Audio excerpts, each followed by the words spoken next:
এই মন্দিরে প্রতিদিন 7 বার বিশেষ আরতি ও রাধা গোবিন্দ দেবজিকে ভোগ নিবেদন করা হয়। দর্শন পদ্ধতি ঝাঁকি নামে পরিচিত। জন্মাষ্টমী, রাধাষ্টমী, গোপাষ্টমী, হোলি এইরকম বিশেষ বিশেষ তিথিতে অত্যন্ত জাঁকজমকভাবে এই মন্দিরে উৎসব পালিত হয়।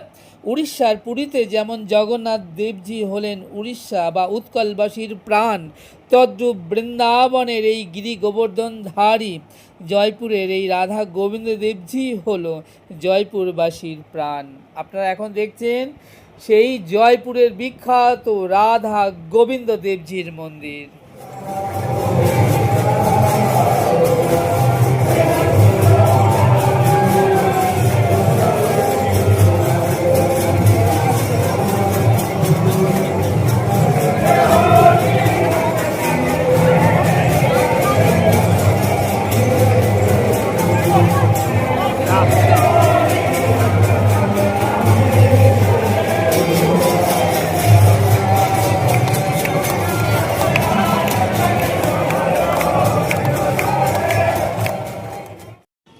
আজ এইটুকুই। আপনারা আমাদের সঙ্গে জুড়ে থাকুন আর ঘরে বসেই দেখতে থাকুন রাজস্থান ট্যুর 2026-এ জয়পুরে এই ছোট্ট সুন্দর সুন্দর ভিডিওগুলো। আশা করব আপনাদের বেশ ভালো লাগবে।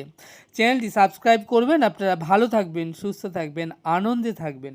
তাহলে দেখা হচ্ছে আগামীতে আরও একটি নতুন সুন্দর ভিডিওর সাথেই। সেই অবধি আমার সঙ্গে প্রেম সে বলুন রাধে রাধে।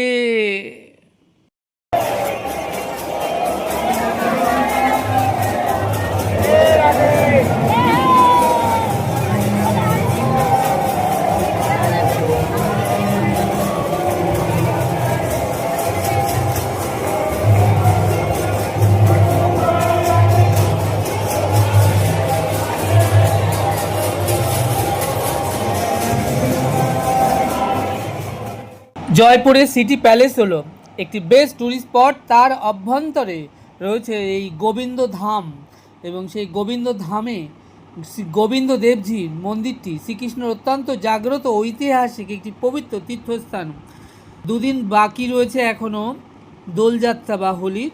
তার আগেই দেখুন লক্ষ লক্ষ পর্যটক, শ্রদ্ধালু, ভক্তের ভিড় এই গোবিন্দ দেবজির মন্দিরে, এবং সেই সঙ্গে চলছে নাম কীর্তন এবং আবিরের রঙে মাতোয়ারা হয়ে হোলি খেলা। আপনারা দেখছেন জয়পুরে গোবিন্দ দেবজির মন্দির, যা জয়পুর শহরের কেন্দ্রস্থলে সিটি প্যালেস চত্বরের ভেতরে গোবিন্দ ধাম নামে পরিচিত।